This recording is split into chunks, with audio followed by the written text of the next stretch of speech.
Let's have a look at Xiaomi's all-new Redmi Note 8 Pro. In the box, you'll find the phone itself, some instruction manuals, a basic protective case, an 18-watt charger with cable, and a SIM eject tool.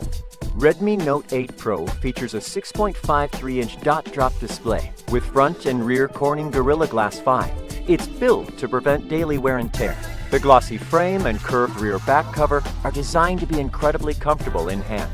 With advanced chip-on-film tech, the bottom chin height has been reduced to just 4.2 millimeters.